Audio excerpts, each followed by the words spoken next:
Rube, how's that for the Eagles' first home win of the year? Yeah, their first win since they beat the Saints at the Link. Yeah, how about that? Yeah, it was an interesting game. It was got a little hairy there for a bit. I started kind of redoing my 10 obs, like, okay, biggest blown lead since. But they put together a great drive to kind of clinch it, and some more Jalen heroics. It was, it wasn't the prettiest win as it turned out. Certainly 33-6 looks a lot better than 40-29, but it's a W. It is a W, one they needed pretty badly. This is the Eagle Eye Podcast presented by Nissan with Reuben Frank. I'm Dave Zangaro.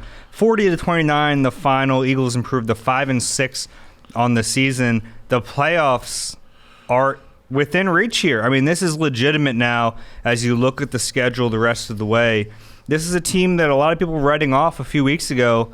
All of a sudden, I mean, it's right there for them, and it's not outrageous to start talking playoffs for real. No, absolutely. I mean, they're 3-1 in their last 4 games, and they've discovered a formula that works for them, even against a historic great run defense. So it's not at all silly to think about it, and I think that should be the goal now. I think that's a realistic goal. It's an attainable goal, and considering their schedule, I think it's something that if they don't get there, you'd be a little disappointed. Yeah, as a reminder, they play at the Giants, at the Jets, then a bye week at home against Washington, the Giants on the road against Washington, Cowboys to finish it up in Week 18. Who knows what the Cowboys will be playing for at that point. So all winnable games. The 538 has them at 36% to be a wild card team. So yeah, I feel like it's a little higher than that, but it's definitely out there. They got some things to clean up, but there's a lot to like about the way they're playing right now. Yeah, absolutely. And look, it's something we've talked about all year.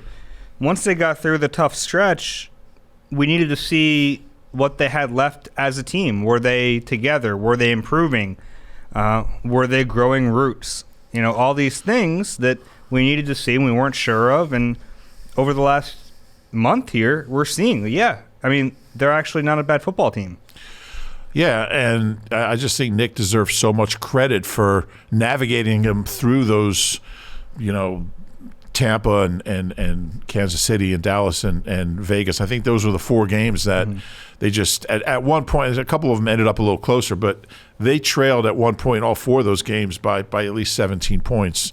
And they were getting slaughtered in all 4 of them. And it's kind of like today's game. The final score got a little close, but it's like the other way, though. Yeah. Like, they're not the team getting, it's kind of funny the way it's working out. Right. So I feel like Nick deserves so much credit for, that's not an easy thing to do, to keep guys believing through a lot of lopsided, humiliating, embarrassing losses. And he did that. And we've talked about this. They never stop playing hard, and that's the one thing you look for in the midst of 33-13 or whatever the losses were, 41-21, whatever the score was. The effort never wavered, and I mean, when I hate to keep bringing this up, but when I did my preseason week by week by week, I had them, I think right where I had them like 2-7, and then finishing like 9-8, and I'm off by a game or 2 here and there, but you could tell they were going to have the opportunity if Nick could hold it together and keep them believing in him, believing in themselves, believing in each other.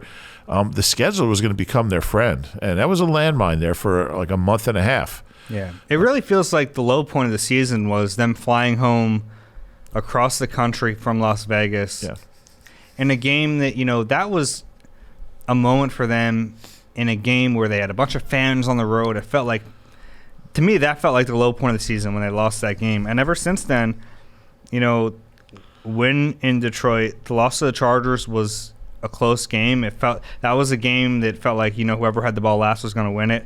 A win against the Broncos. I thought the Saints were going to win today. I didn't know that the Eagles were ready to win a game like this. Yeah. They were. Not only were they ready to win it, they were ready to blow the doors off, and I didn't expect that. I didn't think there was a chance. I thought to win this game, they were going to have to make a lot of plays in the passing game. I didn't think they'd be able to run look, the Saints they're allowing 68. Well, they were allowing 65.6 yards. It's ninth best in history, ever. The league goes back to the 1920. So they quadrupled that almost, and I didn't see that coming. And it makes you wonder if the Saints can't stop them. And they're really active up front. Their linebackers are good. If they can't stop them, who can? It's funny that you say that because you didn't get downstairs in time for Lane Johnson, but that's what I led his press conference off with. If you can run against them, you feel like you can run against anybody. Yeah. He didn't answer it.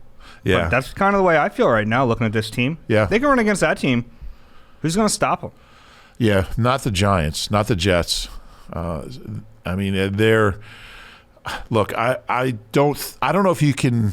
I don't know how far you can get doing it this way. I don't know if you can beat elite teams just running the ball 70% of the time. Nobody plays like this. Mm-hmm. Nobody has played like this in a long time. I think the Ravens early in Lamar's career were kind of similar a little bit, and that's certainly a good parallel. But it was incredible. I try to focus on the O-line during some of these running plays, and they're just steamrolling people. It's a lot of fun to watch. Yeah, it is. And Nick spoke to an overall physicality. That's kind of the term identity has come up quite a bit, and him and Jalen made a concerted effort after this game to not tie their identity to running the football, but they tied it to a physicality. And Nick made the point when I asked him that, physicality doesn't mean running the football, but I think there's a certain style of play that lends itself to being a physical team, and that's what we're seeing right now. They're running the football, and on defense, they're knocking people in the mouth. They're being more aggressive play calling wise, and they're also hitting people. You have guys like TJ Edwards out there hitting people. And so, yes, I get that you don't want to tie your identity to one thing, because then if you change it, it looks like you're going against your identity. But I think the fact that some of the things they're doing it really lends itself to being a physical, hard-nosed, tough team. And I think you can't underestimate how much TJ Edwards has contributed to that since since his playing time kind of doubled plus a little. Yeah. He's been very good. He's been very good, but not just very good. He had a pick today, but just thumping people. Mm-hmm. And they needed a thumper. They needed a thumper in the middle, and I just default is going into Cote. Hey, he's a thumper. That's scary that your default is Cote. I know, it's terrifying, isn't it? But that he used that word, so mm-hmm. he would call a hard hitting linebacker was a thumper. Mm-hmm. And Edwards has made such a big difference. And Davion, he got banged up, but they. You go from Eric Wilson and Alex Singleton to these two, and it really changed the whole, I think, tenor of the defense. Because remember how bad the linebackers were the first 6 weeks of the season? They were awful. And they basically changed the whole position. They turned over the whole position group, and it's made a huge difference. I think TJ Edwards is almost like, really symbolizes what this team has become. Mm-hmm. If you're looking for two guys that symbolize it, it's probably TJ and Jordan Howard. Jordan Howard, yeah. The two guys on either side of the ball that I think someone said about TJ today, I don't remember who it was, but his physicality is contagious. I think that goes for Jordan, too. Absolutely. And honestly, in a way, Jalen hurts. Yeah. There are plays that he makes, and sometimes you don't want to see him make those plays. But him taking on I think he took on Malcolm in this game, who's pretty much a linebacker. Seeing him take him on, maybe you don't want to see that, but I think it does spread to the other facets of this team, and that's who they are right now. It's fun to watch. It's a fun brand of football to watch, too. It really is, and it's exactly the kind of football that fans around here love. And, the modern NFL is thrown at 50 times a game, and, being super fast and athletic, and everything's down the field, and it's kind of an anachronistic brand of football. Yeah. But it's working. Yeah, it is. It's definitely working, and you give them credit for being able to flip, because this wasn't who they were a month ago, and the competition helps. And not to say that the Saints are a weak team, but I think in general, playing some lesser teams kind of showed them who they are and who they can be, and they've stuck with it. You give them credit for that. Yeah, Maybe it took a little longer to get there than you would have liked, but Right. they're there now. But I don't know any of those games that they got killed that they would have won. They weren't ready to be this team yet. You're probably right. Yeah. They weren't ready to be this team yet. There's so much to explore in Valley Forge and Montgomery County, PA. Montgomery County is composed of charming towns and main streets, each with its own personality, style, and unique vibe. Whether you're looking to get away with the family or enjoy a special trip with friends, leave behind the stress of planning and use our guide to find some of the most amazing things to do. Explore which town and main street suits you the best, or visit them all. Now, here's what you do. Go to makeitmainstreet.com. That's make it one word, makeitmainstreet.com to plan your getaway today. Speaking of Main Street, Rube, that's where the Eagles ran today, just right up the gut. This guy, Mr. Segway, right here. There was one series, Jordan Howard, 5 straight carries, middle. It ended up being a field goal on that drive, but there's something about looking the number one run defense in the league in the eye and saying, we don't care. We don't care what you do best because we're going to do it better than you. And that's impressive as hell to watch. I think he's my favorite running back ever. Don't tell Shady I said that. I'm telling Shady. But hopefully he's okay. Got banged up. But A knee injury. Yeah, didn't look great. He did walk off the field, so that's always good, but we'll see. But, man, he's just – and he does kind of remind you of Ryan Matthews, just how physical he is, and moves the chains and goes straight ahead and he doesn't dance. He doesn't mess around. And yeah, I mean, Boston Scott didn't – I mean, he got a couple carries at the end, but Miles and Jordan, it's like back to the first half of 2019. It really is. Kenny Gainwell inactive. Yeah, Kenny this Gainwell game. inactive. It's tough. It's really tough to keep 4 running backs up. Yeah. So there it is. Boston really limited in this one. But again, this team has allowed 200-yard rushers in the last 3.5 years, and there was Miles and Jalen Hurts last year. Miles 94 yards, and that's the second most any running back has had against them in the last 3 years, behind Miles 115 last year. Yeah, and you know that game was 246 on the ground. This was what, 242? Yeah, there were 244 and a couple kneel downs. Those kneel downs are killing me. We talk about that all the time, those stupid kneel downs. But I mean, 242 yards against it's unbelievable. It's insane. It really is, and it's 50 carries. It's the only other game the Saints have given up 200 since in the last 5 years. Yeah. Yeah, I can't even wrap my arms. I thought you were going to break StatHead. That is our service we use to get stats. I thought Ruby's going to break it tonight. I was giving it a run for its money. I think the biggest thing is that Nick stuck with it. I think the first 5 carries, they had 7 rushing yards. And I'm thinking, all right, they're not going to – but he stuck with it. He stuck with it even though it wasn't paying off early. And then they started busting some. And yeah, I mean, Miles and Jordan. I thought Miles looked great. I thought he ran the ball really, really well. He did. Everyone's going to bring up the fumbles, rightfully so. Sure. The fumble that did count was awful, and then he almost fumbled again. It can't happen. He's got to be better there. But I did like that Nick went right back to him on the next drive after the fumble. That's something that Sirianni does a lot. That's something Jalen Hurts does a lot. Yeah. They go right back to the guy, show they have confidence in him. Yeah, and Miles is just a good player. I mean, 16 for 94 in this game. Yeah, and he had a 25-yard run. Jalen had that 24-yard touchdown, which was just unbelievable. Cutback. That poor guy, 96 is. He's going to be on the. It's like he got dunked on.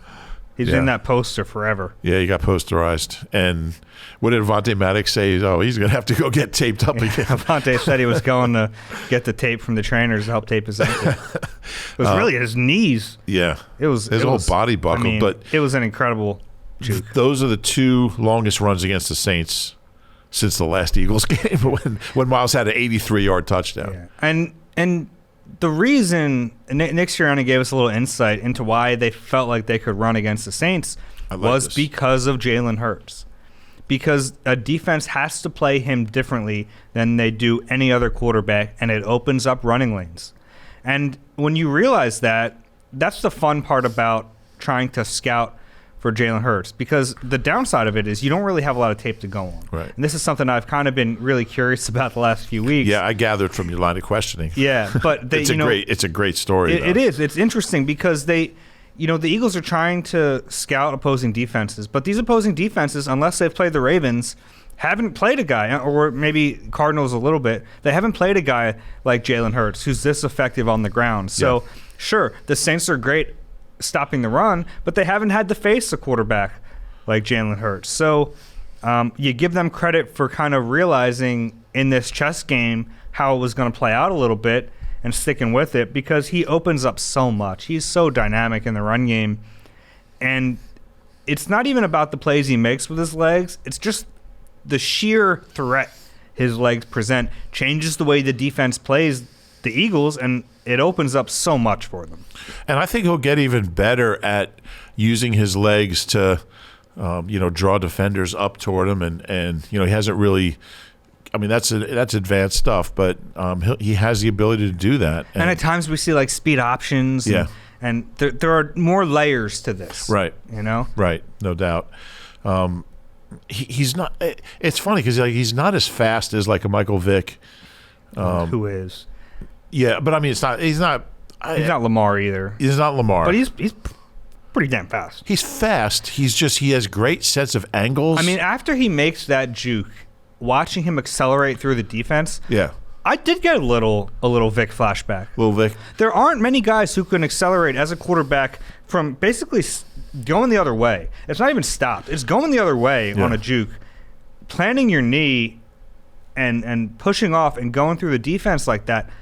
How many guys in the league can do that? And that's not really pure speed as much as it's just he's very creative as a runner. Well, no, I mean the speed comes with the acceleration. He's through got the defense tremendous after acceleration. The juke. Yeah, I mean, him and Lamar. Yeah, that's the list. There it is. Maybe Kyler, but Kyler runs like a little kid. Runs with like little baby steps. He's fast, but I mean, he's unique, and he can get you out of a hole. He can turn nothing into something. I think 18 carries is a little too much. 2 were kneel downs. 3 of them were touchdowns. Only the 8th quarterback in history. You probably looked this up. I was about to. And you saw me. And then I was like, I'll let him have it. Yeah. Smoke was coming off your keyboard. 8th quarterback in history, and that includes like Tobin Rote and some of the guys from back in the day. I'll keep my mouth shut. Thank you. First Eagles quarterback. Randall never did that. Vic never did it. Donovan never did it. Jaws never did it. He had 2 in a game. And the fun thing was there was the one on the sneak, but the other 2 were impressive runs. Yeah, there were runs. And he's unstoppable on sneaks too. Yeah, he is.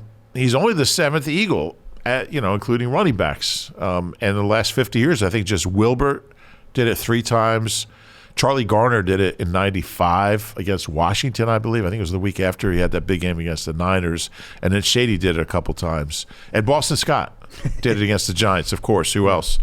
I think they were on 3 straight possessions. But, he's got, 8 rushing touchdowns now, which puts him in the top 10 all time with 6 games to go. And he's 8 touchdowns, 8 rushing touchdowns. Yeah. Only 24 passing attempts, completed 13 of them for 147 yards. I have to ask, not to be a Debbie Downer here, but is that like Kathy? We'll get to Chatty Cathy. Chatty Cathy, Debbie Downer. Am I going to have to do another poll? No, I've heard of Debbie Downer. Okay. Jerk. Like 97%. Like, I don't feel too stupid here. Yeah. Is this sustainable? Can they do that? No. Can this be the offense? It's not. And, you have to be able to make plays in the passing game. And you could see that's one of the reasons, the Saints were able to come back and score 22 points in the 4th quarter. Now, part of it was Nick being too conservative, and he owned up. He owned up to that. It was obvious watching the game. But I don't even think it's just Jalen. I think there's basically 2 receivers. That's the thing. I don't think it's all like the passing game isn't just Jalen. Yeah. Quez had 1 target, no catches. Jalen Reagor had 1 catch on 3 targets for -1 yards. Devontae 4 for 61. That's great. Dallas 5 for 61, but that's it. 62. 62. Yeah. And then we'll get to the J-Jaw play because it was a big one. Yeah. But I don't think they can consistently count on him to be a receiver. So yeah, it's someone else, and they need a third target. And it's been this way for a while now because Quez, I don't know why Quez kind of fell out. Gainwell was catching the ball early. Someone else. Reagor was actually the first month of the season. He had 100 and some odd yards. Yeah. So it's like all these guys. How weird was that bubble screen late in the game? What are you trying to force it to Jalen Reagor for? This is 3 weeks in a row they've done something like that to try to. It's not there. It's not going to happen. So yeah, I mean, other than Dallas and Devontae, there were only 4 targets. Yeah. And only 3 catches. 4 catches, and 3 of them were for 2 yards or less. Yeah. Or totaled 1 yard. But anyway, yeah, let's give Jay Jaws roses here. Yeah, let's do that. Because it is cool, and people are going to roll their eyes. No. Let them, because that was a big play. That's a huge play from Jay Jaw to get a first down on that. They needed it. This is a guy who's been ridiculed. He's been mocked.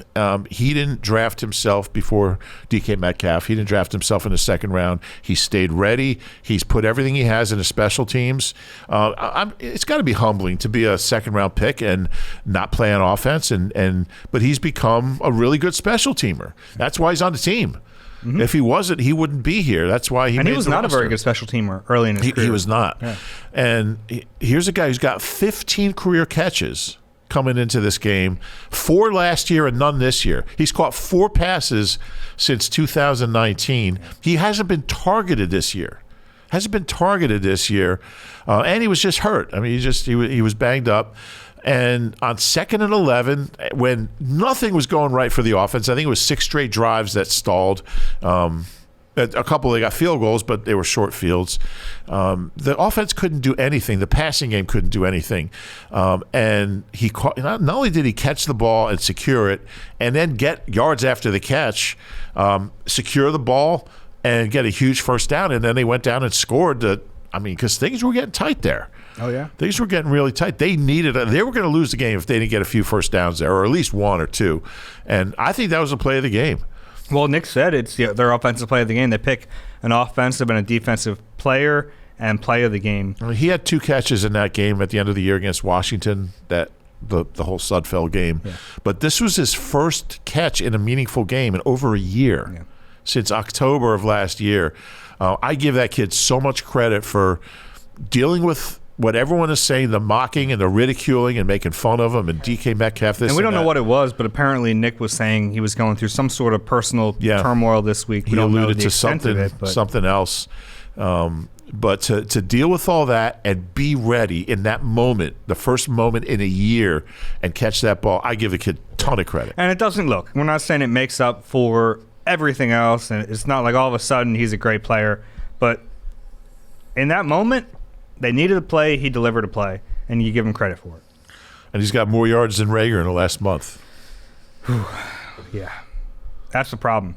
It's a big problem, and they've got to shut him down. I don't know what you do. We talked about it last week. I'd start playing Gainwell in the slot. You need another receiver. You need someone else to catch the ball, whether it's Kenny Gainwell, whether it's Tyree Jackson. They targeted him in this game. I don't know what you got to do, but Greg Ward, somebody else. They need somebody else to step up offensively, because it's great that they're running the football, and the offensive line is rolling right now. They're going to be the offensive player of the game, guarantee that, when you run for 242 yards. And they're playing with a mean streak too. I loved watching Jordan Mailata in this game. That was great. Loved it. Yeah. So everyone sees he one-handed Cam Jordan with his left hand, by the way, throws a potential future Hall of Famer to the ground with one hand. There was another play with Davenport. Everyone saw him and Davenport scrapping a little bit. Scrap it. There was another play where Davenport hit Jalen Hurts late. It should have been a flag. Yeah. Hurts was out of bounds. First guy in his face was Jordan Mailata. Now, this is a guy, we know his story. There's you have to be a protector as a left tackle. That's something Jason Peters understood 100%, and it seems like Mailata gets that because he's in Davenport's face immediately. I love to see that. I love to see a mean streak out of Mailata. Yeah, me too. He's I thought he had his best game in a while today. I thought the last couple games, I don't think he's been totally healthy with that knee, kind of slowly getting back to where he was. But I thought he was great today. Both tackles were great. Yeah, both tackles were great. And I mean, Lane's had 2 back-to-back monster games. He's really been good. I thought the first game he came back wasn't quite there. He'd been missed a month. Yeah. But 5 straight games now that the same O-line has played together with with the 2 tackles and Dickerson and Driscoll and Kelsey. It's the longest they've been together for